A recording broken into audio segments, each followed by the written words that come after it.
So hello dear students, in the last class we have discussed about various enzymes that are involved in DNA manipulation enzymes.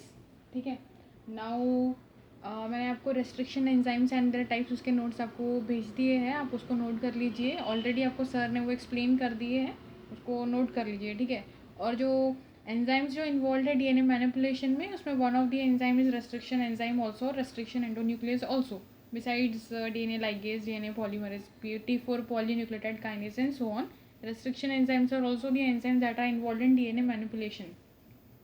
इसलिए अगर आपको question आता है तो you can include these enzyme also. ठीक है. Restriction endonuclease. Now our next topic is isolation and purification of nucleic acid.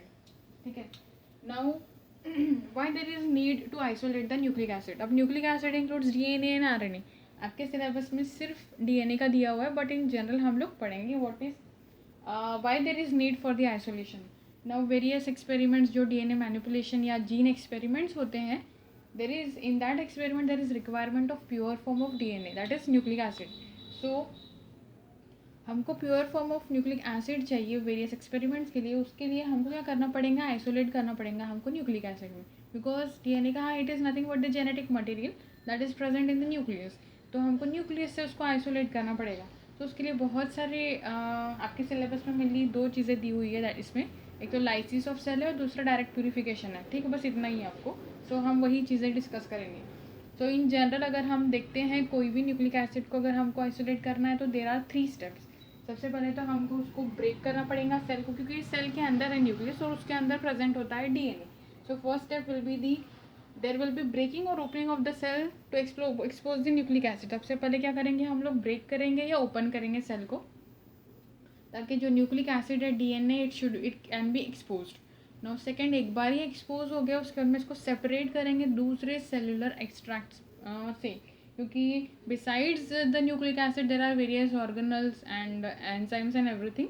So DNA should be separated from that cellular extract. And the third step should be the recovery of the nucleic acid, that is DNA, from that cellular extract. तो 3 steps कौन से? First is the breaking or opening of the cell so that nucleic acid can be exposed. Now second is we should separate the nucleic acid, that is DNA, from the cellular extract. And third is its recovery so that it can be isolated in the pure form. ठीक है. अब उसके बाद में एक बार हमने उसको आइसोलेट कर दिया, अब उसको हमको प्योर फॉर्म में कैसे मिलेगा वो, वेरियस एनालिटिकल प्रोसीजर्स अवेलेबल होते हैं जिसमें फ्यू से लेके बहुत सारे स्टेप्स होते हैं so that we can purify the particular DNA. उसके अलावा बहुत सारे आजकल कमर्शियल किट्स भी अवेलेबल है जिससे हमको रेडिली मिल सकता है डीएनए, बहुत कम स्टेप्स इन्वॉल्व होकर. ठीक है. So this is nothing but the introduction part. अब हमको देखना है आपके सिलेबस में मिली 2 चीज़ें, तो है lysis of cell, that is cell को कैसे ब्रेक किया जाता है, एंड सेकेंड इसको प्यूरीफाई कैसे करते हैं. तो हम पहले पढ़ेंगे about the lysis of cell. So हम इधर पढ़ेंगे in terms of bacterial cell, animal cell and plant cell. So in case of bacterial cell अगर हमको उसमें से न्यूक्लिक एसिड को आइसोलेट करना है तो कैसे करेंगे. Now in case of bacterial cell mainly there are the enzymatic treatment और the chemical method can be used. अगर एंजाइमेटिक ट्रीटमेंट यूज कर रहे हैं तो उसके लिए enzyme that is lysozyme it is used so that the bacterial cell can be broken.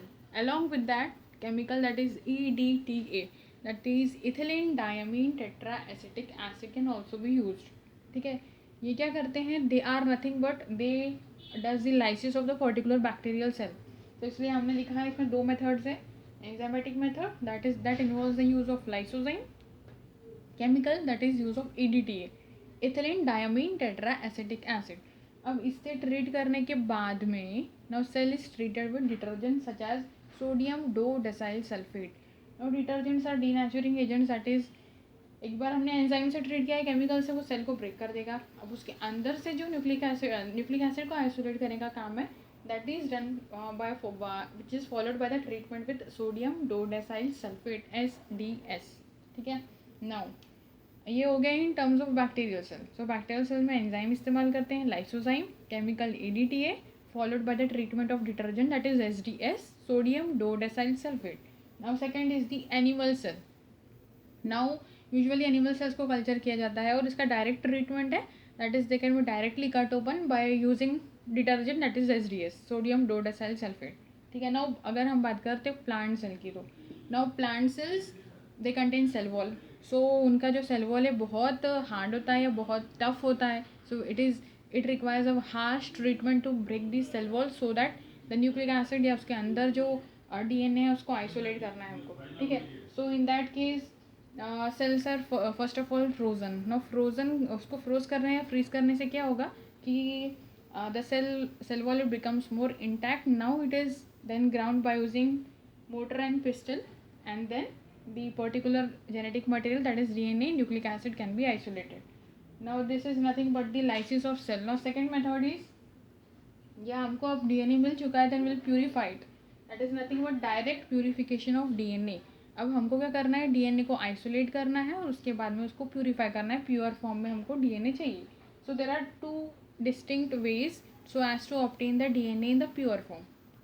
Now first way is, अब cellular extract हमारे पास है, that is nothing but the nucleic acid. उसको हम मिक्स करेंगे with detergent, that is CTAB, which is nothing but cetyl trimethyl ammonium butyrate, which is nothing but a type of detergent. तो हम cell extract को जिसके अंदर DNA उसको treat करेंगे डिटर्जेंट से, that is cetyl trimethyl ammonium butyrate से.